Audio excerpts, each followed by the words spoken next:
a new covenant. So in the end, the last days of others became the first days for us. All praise, glory, and worship be to God, the love that rescued us from oppression and ignorance. And to all future generations of hip hop, know this: it is this love that has delivered this gospel to our people for our correction and survival. This gospel comes to us as the physical manifestation of God's grace and love for hip hop. This is the physical manifestation of God's grace and love for hip hop. And to all future generations of hip hop, know this: it is this love that has it is this love, that's what we call God throughout the entire book, the love. It is this love that has delivered this gospel to our people for our correction and survival. This gospel comes to us as the physical manifestation of God's grace and love for hip hop. I am but one of many who was saved by such love. In my time, your past, I am called Teacha, Teacha. That's a legal term in hip hop. I was present at the first time. I am the firstborn, and I am from the age of Leo. I have come to call our hip hop nation into existence. I am but one of many who was saved by God. That's me right there, saved by such love. In my time, your past, because I'm talking to the future, I am called Teacha. I was present at the first time. And these are code words. First time. I am the firstborn, and I am from the age of Leo. I have come to call our hip hop nation into existence. To all future generations of hip hop, and this is me talking to all future generations of hip hop, I am the b-boy who destroys all negative circumstances every day spiritually. I am the MC who reaches above poverty skillfully. Did you get that? Reaches above poverty skillfully. Raps. I am the MC who reaches above poverty skillfully, the divine word warrior known in my time as the Blast Master. I am the graffiti writer who thinks and grows spiritually. I draw peace, love, unity, and joy. And draw is in italics because it's being used twice. I draw peace, love, unity, and joy, and I draw peace, love, unity, and joy. I am the DJ who delivers justice while cutting, mixing, and scratching with life. Delivers justice, DJ. Thinks and grows spiritually as tags. I am a boxer whose body expresses art through sound, beats. I play God's instrument.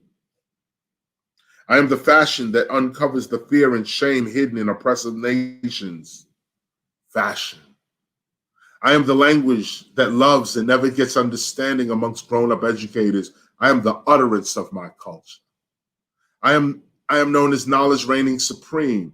I build and destroy, heal and inspire with the right combination of words.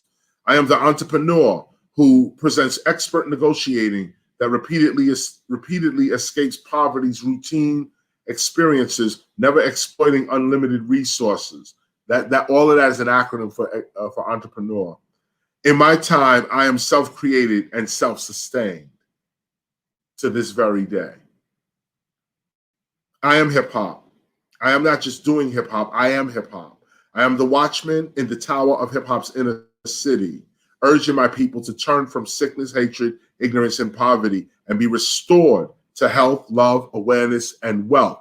I am the teacher, a witness to the activity of God within and around hip hop. I was present at the beginning of this world age, August 11th, 3114 BC. And I was again present at the births and transformations of hip hop since its artistic organization at 1520 Sedgwick Avenue in the Bronx, August 11th, 1973. I am a true witness to the divinity and cultural history of hip hop. Hip hop is my family. I am like the people I teach. I am like the people I am among. I am not ashamed or afraid of my family. I am hip hop. In my time, your past, I am called the conscience of hip hop. The conscience. Rolling Stone called me the conscience of hip hop. That's why I threw it in there. In my time, your past, I am called the conscience of hip hop. I am the stepfather and legal guardian of hip hop. In my time, I am called the conscience of hip hop. I am the stepfather and legal guardian of hip hop. This I confirm to those truth-seeking hip hop scholars in my future. MCing is my craft, and I have mastered my craft. I am hip hop, and in my time, I have mastered myself. To all my hustlers, thugs, and gangsters trying to survive in these mean streets, this is your gospel. To all my gods, goddesses, revolutionaries, and street scholars, and conscious hip hoppers, this is your heritage and birthright. This is the good news. This is the good news for you. All praise, glory, and worship be to God, the love that loved us first as hip hop. God is real, and hip hop is evidence of God's real existence and love. Hip hop is God's response to our suffering, and this gospel celebrates that response and the personal character that caused such divine responses to occur. All praise, glory, and worship be to God. You hear that, God? The love that topples whole kingdoms and sets up new civilizations from the debris of the unrepentant. We are humbled before God, the author of hip hop. Other cultures and nations were created in other ways for other reasons and have certain divine responsibilities that they must adhere to. Other cultures have a certain grace over their communities, and we are not authorized or encouraged to demean or disrespect in any way the faith and or religious practices of others. You see that? That's explicit. But as for us, as for our group, commonly known in the world as hip hop, this gospel acknowledges and celebrates the love that has saved our people from self-destruction. It is time to repent now and grow up. Rapping about crime and murder may sound good amongst those who have never committed such acts. But for those of us who are real in the field, we send this message to our young people. You don't really want it. For with this first instrument, we remember God and how we were rescued by unseen forces more powerful than any government on earth. For when all seemed hopeless and oppression seemed permanent, a caring, protective, nurturing, creative force, independent of all the world's political, business, educational, and religious institutions, swept through our hearts and our homes, and we were rescued from sickness, hatred, ignorance, and poverty with a behavior that we eventually began to call hip hop. And we must never forget this. With this first instrument written at the time of hip hop's cultural beginnings, we remind all future generations of hip hop to never forget the love that has saved us from self-destruction. Hip hop has no other creator, no other savior, and no other architect. Love alone takes credit for the creation and further development of hip hop, because before we even knew we were hip hop, God, the love that saved us from corruption, had already ordained us as such and set us free in the world with power. This is what actually happened. I'll say this part again. Love alone takes credit for the creation and further development of hip hop, because before we even knew we were hip hop, God, the love that saved us from corruption, had already ordained us as hip hop and set us free in the world with power. What a great gift. What a great love. What a great God. But how soon did we forget after we had eaten and were satisfied how hungry we were just a moment ago? How quick did we forget our own strategies to our own success? We ate the fruit, but never replenished the seed or replanted the seed. We drove the car far, but never looked at the gas tank meter. Know this, God's love, hip hop, is like a car that many people found with a full tank of gas, topped off and ready to go, a gift freely given to all who would hop in.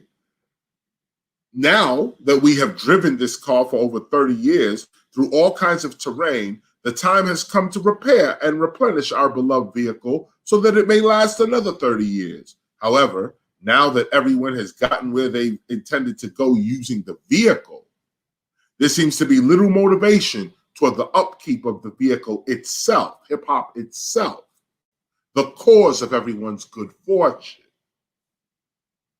God's love, hip hop, is like a banquet laid out before hungry people.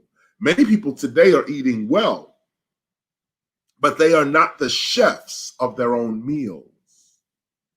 They eat, but they don't really know where their food comes from or even how it was prepared. They themselves were never truly hungry or homeless or even had to prepare their own food for themselves. They just sat down and started eating at an already laid out table.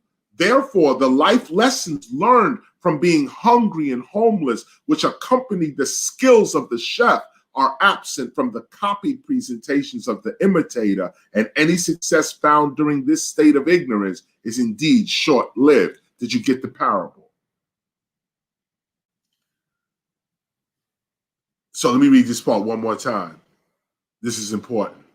And by the way, I'm reading the 25th paragraph off page 9, going into page 10. I'm at the 25th paragraph. And I'm reading in the middle of it. I'm actually on page 10, but I'm reading at the top in the middle of it. This is a very important line. Therefore, the life lessons learned from being hungry and homeless, which accompany the skills of the chef, are absent from the copied presentations of the imitator, and any success found during this state of ignorance is indeed short-lived. This is how many today treat God and hip hop. They seek the hand and not the face. They seek the luxury, but not the culture, the food, but not the appetite, the house, but not the home, the medicine, but not the health, the bed, but not the rest. They would rather use God or hip hop than live God or hip hop. But such are the acts of desperation, and such behaviors are expected of a people who have been traumatized as we have been. Hip hop saved us and made us not only rich, but important and well respected worldwide. Imagine, hip hop did that for us. How then can we forget God, the love that protected us and raised us up? How can we forget about hip hop, the craft that feeds us and gives us identity? However, in my time, your past, many have already forgotten the love of God. Desperate and impoverished and suddenly propelled to the top of the world's social circles, they marvel at the effects of their own artistic skills, caring little for the cause of such skills. They just want to eat. And because they know not what causes their good fortune, they have become frantic and greedy, content with being imitators of the original presenters of the saving force, hip hop. Such an approach works fine for those who are not really serious about living hip hop for real. Such an approach to hip hop works fine if you are only participating in hip hop to get out of poverty or make a name for yourself. This approach works if you got something else to do and or somewhere else to go. But for those of us who live hip hop and seek enlightenment through hip hop and are seeking to raise a family while being an MC or DJ, etc., those of us who are without purpose, as well as those of us who are burdened with purpose, we have no time to waste. At this very moment, while you read this gospel, you are being called out of the world again for your own protection and development. Will you answer the call this time? Repent. God is closer to you than your nose. Gee. Now it is time to take your hip hop spiritual life more seriously. Now is the time to take your hip hop spiritual life more seriously. Now is the time to align your hip hop identity with God's nature and not be distracted by the doubts and suspicions of others. Now is the time to declare, I am hip hop, and begin living from that realization in God. Hip hop is your birthright. It may not be anyone else's birthright, but it is indeed yours. I want to say that one more time. Hip hop is your birthright. It may not be anyone else's birthright, but it is indeed yours. And if you decide to throw away your birthright because of the doubts of others, it is only you that suffers, because they are maintaining their birthrights and cultures with faith while you destroy your heritage with doubt. It may not be anyone else's birthright, but it is indeed yours. And if you decide to throw away your birthright because of the doubts of others, it is only you that suffers, because they are maintaining their birthrights and cultures with faith while you destroy your heritage with doubt. Now is the time to actually become hip hop, to actually be the nation that we know we are. Such is life. I mean, your word. Such a life, however, is not for everyone. Many amongst us are just trying to use hip hop's artistic elements to escape poverty. And when they have attained the money, power, and worldly respect of escaping poverty through hip hop, we don't see or hear from them anymore. They and their careers vanish. This is why today is the greatest moment for hip hop and hip hoppers. Now that the desperate part of our family has been fed, clothed, and sheltered, they are gone. Hip hop itself was never their focus. They just wanted to use hip hop to relieve their own suffering. And once such suffering was dealt with, they, the desperate, went on to do acting, open businesses, basically live as the rest of the world does. But this was never the intention for hip hop or hip hoppers. As we have observed now within our 36-year history, 1973 to 2009, when this was published, hip hop was a saving force. If hip hop didn't do anything else, what it actually did in real history is rescue the children of a scattered and impoverished people from certain death. That's a fact. Yes, hip hop has inspired the development of breaking, MCing, graffiti art, DJing, beatboxing, street fashion, street language, street knowledge, street language, street knowledge, and street entrepreneurialism. But all of these elements basically did one thing. They saved us. So now that we and the desperate part of our family have been satisfied, they, the desperate part of our family, are no longer in our way. So now that we and the desperate part of our family have been satisfied, they, the desperate, are no longer in our way. We now have the liberty to explore the true meaning and purpose of hip hop, the love that freed us from oppression, because the music industry has finally collapsed in my time. All praise, glory, and worship be to God, the love that freed us from exploitation and slavery, because that's what it was. We are indeed happy that the impoverished part of our family has eaten and has been clothed and sheltered. We pray for their continued security, but their ways are not our ways, and their results are not our results. They are indeed our family. They are indeed our family, but within our family structure, we are the firstborns. We're the big brothers. We are the elder sisters and brothers. God expects more from us. We are hip hop's original cultural architects, its caretakers, its teachers. We are indeed happy that the impoverished part of our family has eaten and has been clothed and sheltered. We pray for their continued security, but their ways are not our ways and their results are not our results. They are indeed our family, but within our family structure, we are the firstborns. We are the elder sisters and brothers. God expects more from us. We are hip hop's original cultural architects, its caretakers, its teachers. We are hip hop's janitors, cleansing and restoring hip hop for the next generation of hip hoppers. Know this: with every generation, hip hop gets dirty because of how it's used in the world by that generation. Hip hop is then cleansed and restored for each generation by its janitors who work within the temple of hip hop. Therefore, if you love hip hop and appreciate all that hip hop has done for you so far, regardless of your artistic expression, take up your broom and mop and begin the cleanup of your culture. If you are not the desperate part of our family, prove it now by taking your hip hop life seriously. This proves you're not desperate. Join in on the cleanup. If you are not the desperate part of our family, prove it now by taking your hip hop life seriously. Join in on the cleanup. Your reward shall be greater than anything the world can ever offer, and I'm living proof of that.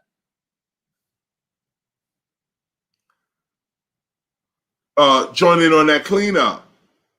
The gospel, this gospel, is a strong disinfectant which is poured onto our rags, clothing, fashions, our brooms, dances, and our air fresheners, microphones, our mops, markers, and spray cans, our scrub brushes, turntables, and our buckets, culture. While cleansing, we make our own music with our own bodies. It doesn't matter what you may rap about. Now is your chance to become a serious participant in the preservation of the hip hop arts and sciences. In hip hop and within hip hop's real history, we have never been the desperate and impoverished part of our family, us, everyone on this call. We were and still are the faithful, the humble, the loyal, and most of all, the grateful. And this is what begins the seeing of the vision that God has for hip hop. It is first our appreciation for hip hop and for what God has done for us with hip hop that leads the grateful to start asking some real questions regarding not hip hop, but the love that sent hip hop to us. For we can never posture like we are somehow better or more holy than others when God's actual grace is upon us now. We are humbled by God's obvious mercy. It is first our respect for God and our acknowledgement that something was given to us that we did not work for or even deserve that leads us to explore the spiritual meaning and purpose of hip hop. It is our acknowledgement of the force that has saved us that reveals to us the plan and purpose such a force has for us. Something happened to us over a 30-year period that resulted in our complete transformation and restoration. Hip hop baffles the world today. Those who knew that we were trapped because of the traps they set for us. You hear what I'm saying? They knew we were trapped, the traps they set for us, were amazed and baffled not only when we didn't die, but when we rose up and took everything our oppressors of the 20th century had, including their children. We, hip hop, belong to no political, religious, financial, educational institution or group in the world. Yet each of these institutions have used hip hop in their own desperateness to attract new followers to their causes.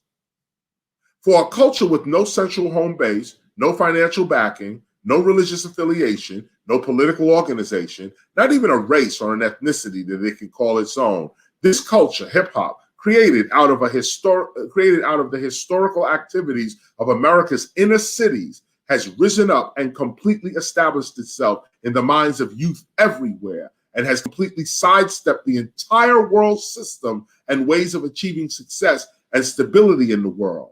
Such a culture is indeed beyond this world and its power structure.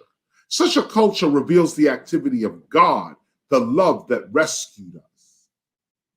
This is the beginning of the hip hop spiritual life. Not a lot of bells and whistles, not a lot of claims to divinity, just simply living a life that shows appreciation for the force that rescued us. It's about living a life of gratitude, which is expressed by asking the great rescuer, for what purpose did you save me? And how may I serve your interests, which are clearly in harmony with my own? Such a question is asked not in words, but in deeds. The way in which you live is what actually shows God your level of appreciation for all that has been gracefully given to you. Appreciation for God's grace is shown in how you treat others. Again, appreciation for God's grace is shown in how you treat others. The way in which you live is what actually shows God your level of appreciation for all that has been gracefully given to you. Appreciation for God's grace is shown in how you treat others. Appreciation for God's grace is shown in how you treat others. Such an appreciation causes righteousness. The opposite causes judgment. This gospel is not about the critique of other religions. This gospel is not about Moses, Abraham, King Solomon, King David, or Jesus. This is not about Krishna, the Buddha, or the Prophet Muhammad. This is not about earth worship, or even Satanism or paganism. This is not even about atheism or some other philosophy. To each their own. We seriously respect them all and even see ourselves within all of these faiths and philosophies, all of them. Hip-hop is part of. However, I must say here that the only consistent minister, prophet, hip-hop has ever heard advocating its divine existence and authority is the Honorable Minister Louis Farrakhan, who has repeatedly warned us and asked us, quote, "Who are you? You are the bearers of either light or darkness. If you continue to make your people think that the way we act is right, you are an emissary of darkness. You are not a bearer of light." It's one thing to talk about the condition out of which we live and say we keeping it real. But hell, is that the way you want to continue to live and keep the reality of what the slave master and his children have placed our people in? Is that the reality that you want? Or do you want something better for yourself and better for your people? Well, how will you get something better if you don't raise their consciousness to aspire for something better? That's our job. The artist is the most important person. Again, the artist is the most important person. You are the teachers. This is Minister Farrakhan saying this. The artist is the most important person. You are the teachers. The people listen to you. They don't listen to their preachers. Preacher's day is done. End quote. Minister Farrakhan, Minister Louis, the Honorable Minister Louis Farrakhan. What we are dealing with here is back to the gospel now, reading. What we are dealing with here is a new covenant, a new vision, the birth of a new people. What we are dealing with here is the rediscovery of our ancient birthright, our original culture, which is our true religion. Did you hear that? Our original culture is our true religion. We have no time or authority to critique and judge the covenants God has made with others. We are concerned with how God is dealing with us today. If we can acknowledge the fact that hip-hop came to us as a saving force, we are then encouraged to ask, for what purpose were we saved? Why did hip-hop happen? Not how did hip-hop happen, but why did hip-hop happen? Yeah, hip-hop has made a lot of people wealthy, including myself. But the real question for the grateful and highly appreciative hip-hopper is why? Why is hip-hop hip-hop? What is the real purpose? These questions reach far beyond getting a little money.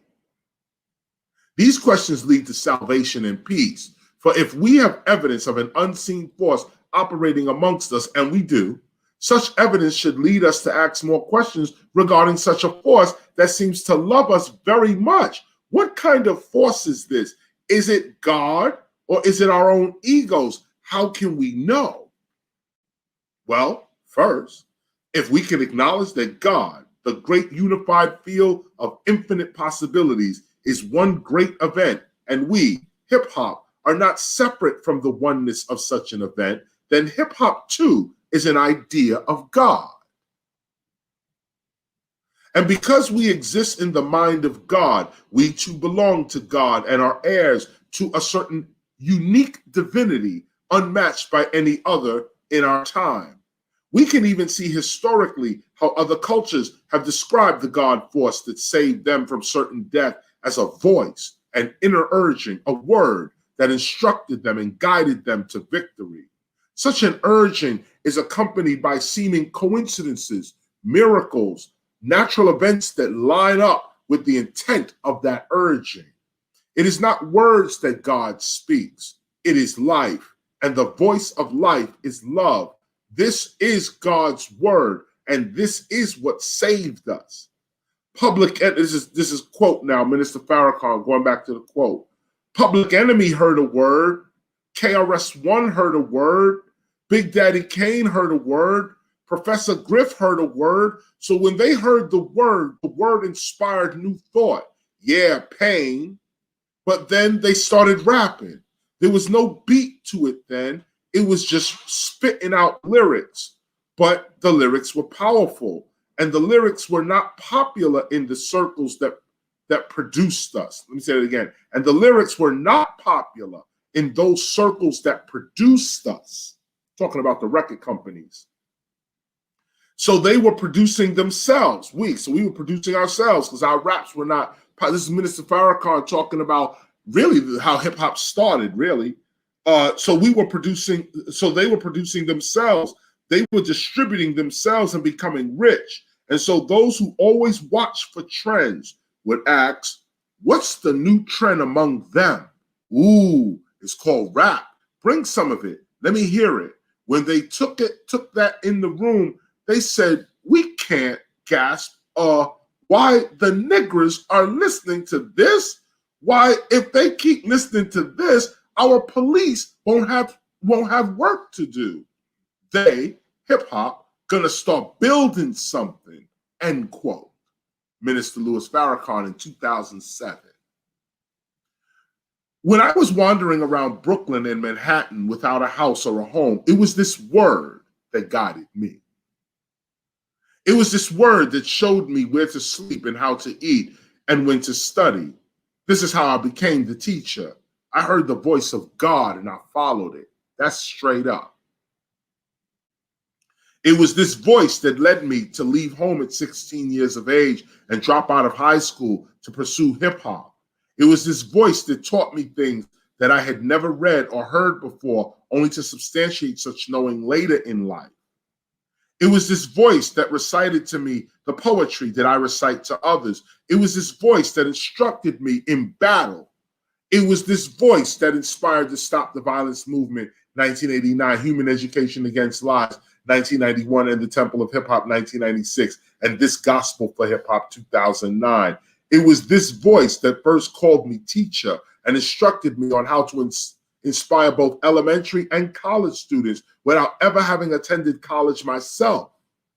It was this voice that told me what to say at Yale University, at Harvard University, and at Oxford University in London. In fact, it was the instruction of God's voice, God's urging, that guided me through all of these colleges and universities I've taught at, even though I didn't even hold a junior high school diploma. Do you understand what I'm saying here? I'm speaking to the future and speaking to them about what's important. It was this voice that taught me how to teach. It was this voice that first called me KRS-One, and I've repeated it ever since. Obedience to this voice, the still small voice, is indeed the source of my intellectual strength and artistic longevity. All praise, glory, and worship be to God, the love that has lifted us up. This is exactly why this gospel is before you now. It is because that same still small voice that has guided KRS-One thus far is guiding you now.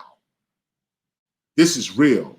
And if you are indeed hip-hop, you must learn that there is a divine blessing and grace upon your life that you cannot afford to continue ignoring. And this is what the gospel of hip-hop is all about.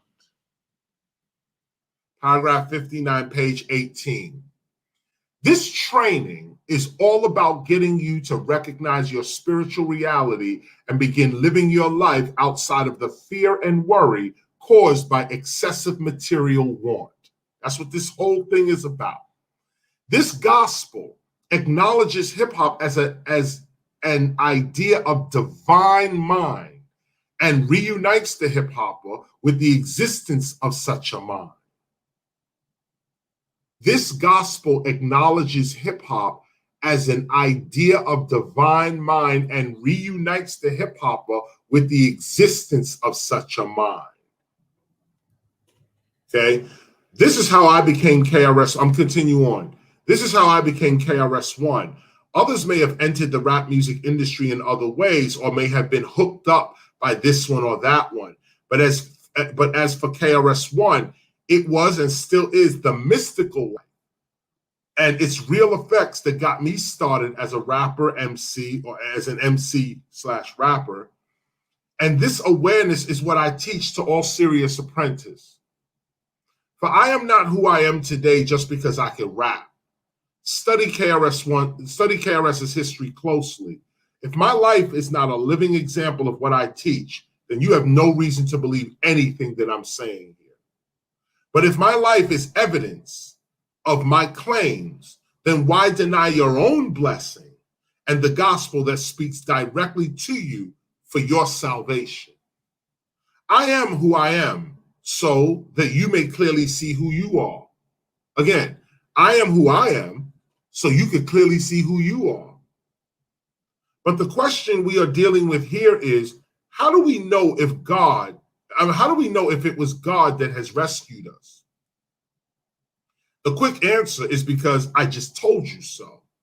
And if you join with me in faith, you too can become heir to this new covenant. But a longer answer explores what others have experienced in history regarding the saving grace of the one God.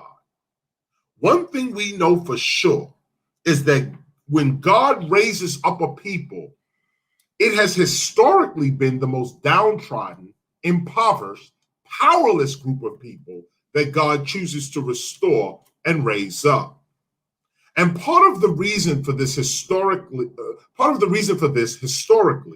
has been that God chooses the most powerless people to raise up, the most ignorant to educate, the most unorganized to order, so that they and the world may know once again that God is God. And nothing in the world is above the power of God. It doesn't matter what the world is doing or what the world has. When God decides to move, no force on or in the earth can stop such a movement. Historically, over the past 36 years, hip-hop has been such a movement in the United States. Quote, and now this people who were once destroyed have found favor with God. And he has always favored the enslaved, the oppressed, the downtrodden. And he has favored us, not just with a prophet, but with his presence. And out of us chose one to lead, teach, and guide us to the path of his divine favor. And with that presence, he's offering to us the scepter of rulership, that which was not becomes that which is, and that which was the bottom rail, he will bring it to the top, and that which was last. He will make it first. This is the Lord's doing, and it is marvelous in our eyes. End quote. That was Minister Louis Farrakhan, 2007, talking directly to hip hop. The strength and power that hip hop has did not come from us. We received it. Yet it was already within us when we received it. This is God. I'll hit it again. The strength and power that hip hop has did not come from us. We received it. Yet it was already within us when we received it. This is God. In addition, it is clear that hip hop operates within a certain moral immunity. This is clearly a grace over us, and we must ask, for what reason are we being excused like this? For what reason do we have this grace, and for how long? Know this, grace is a kind of mercy. It implies that you are undeserving of the mercy you are receiving, that for the activity of your selfish, inconsiderate needs, that's an acronym, a G. Simone acronym for sin, selfish, inconsiderate needs, which is what sin is. For the activity of your selfish, inconsiderate needs, you should have been dead, injured, or imprisoned. But God's grace comes and rescues you from the judgment that you truly deserve. Some people realize the grace of God over their lives, and they humble themselves in thanksgiving and praise for the love that they didn't deserve. Others walk blindly. Now, when you realize that in God's eye, all of us are basically animals grunting and groaning before God, and that our attempts at righteousness can never match God's. You realize that you are under God's grace, that you are being protected from your own ignorance and excused of your own immaturity right now. Others are being killed, injured, and are incarcerated for what you are doing every day. But when you get truthful with yourself and you look at the amount of illegal, unhealthy, and stupid things that you are doing and saying, yet you are never really caught by the system, you are never really sick, and danger always seems to escape you, you realize that it is God's grace that is protecting you.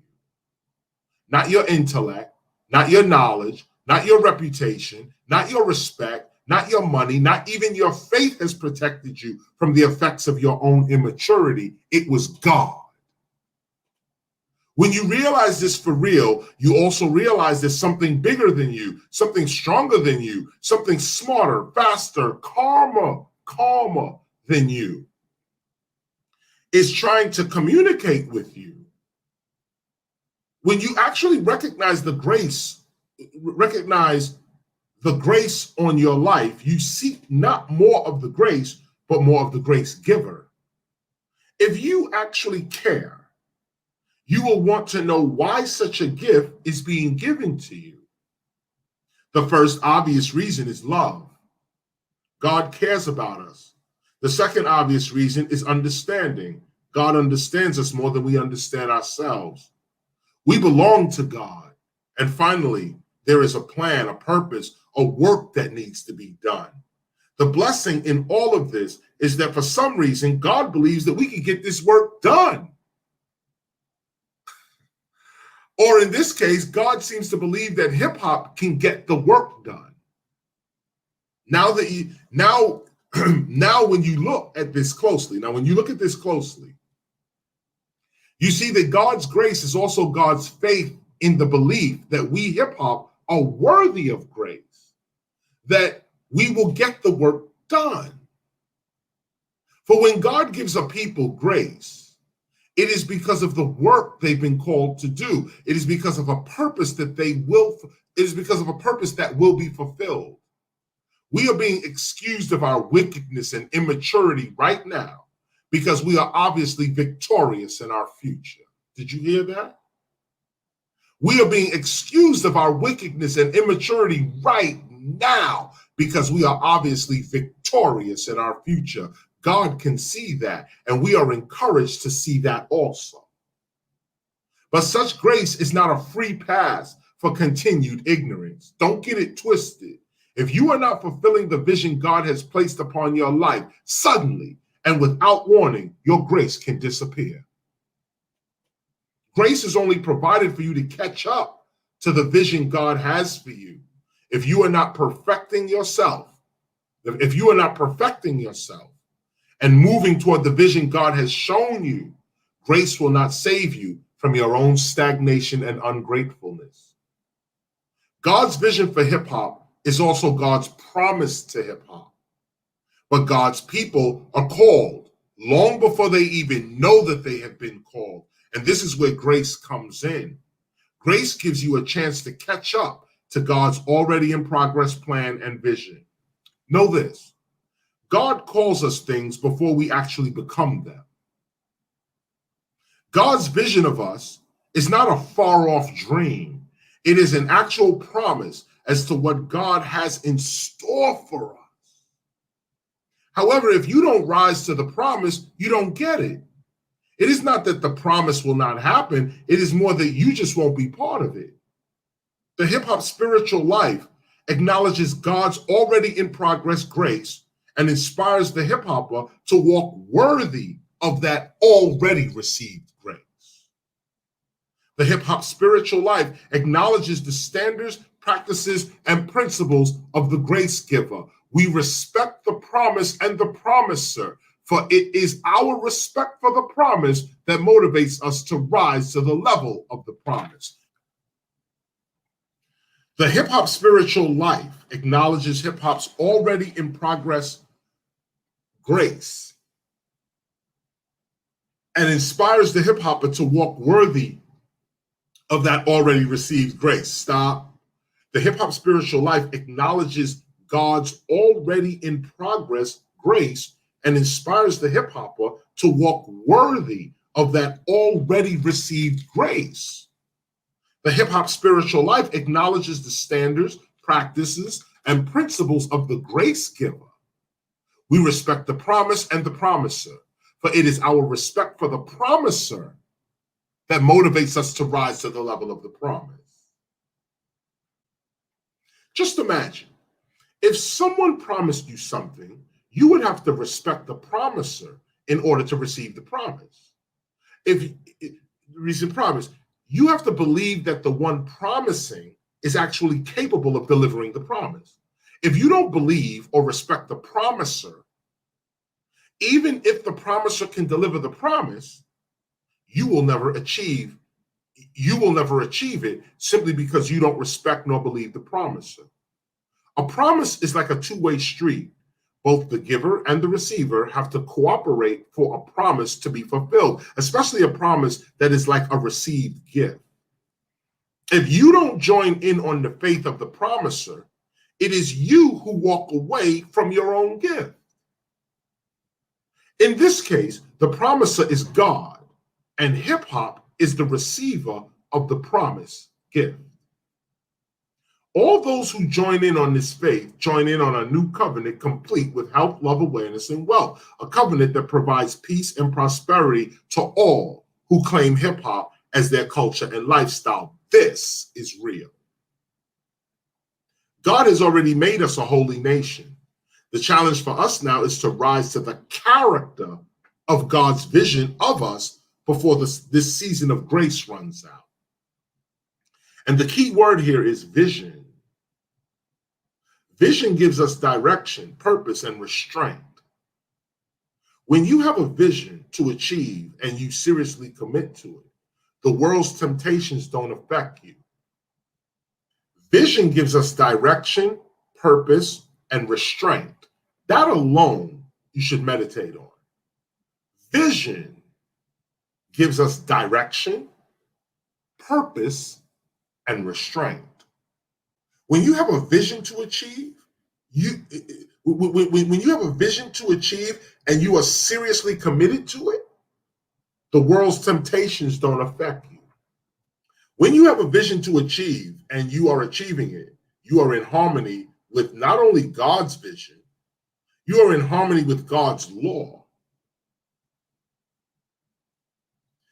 In such a condition, grace is unnecessary. It is the living of it is the living law of God that protects and guides you now. Grace is always needed in some form or another, but at this level of awareness, you are no longer unaware or immature or ignorant. So grace is not really necessary for you. Grace is for those who unknowingly break spiritual laws because of immaturity or ignorance. That's what grace is for. However, when the hip hopper atones for past ignorance and atones herself to the vision God has promised her nation, that hip hopper becomes God's vision and thus God's law, fulfilling the promise and thus saving herself and her whole world from destruction. This is the good news for hip hop. This is the gospel. The gospel of hip hop comes to hip hop at this time because our grace period is running out. And this was in 2009. This word keeps God's judgment at bay and gives us time to catch up to God's vision for hip hop. This is not about possessions. This is about position. This is about getting into position to receive the promise of God. Therefore, the time has come to make a final decision regarding how deeply involved you shall explore your hip hop reality. Is hip hop still just a side thing to you, or is it really your birthright and heritage? This is the key. This is it. Now, this closes us out right here. And this is what I want to leave you with out of all that we discussed tonight. This is what I want to leave with you. This last piece right here. Is hip hop still just a side thing to you? Or is it really your birthright and heritage? There it is.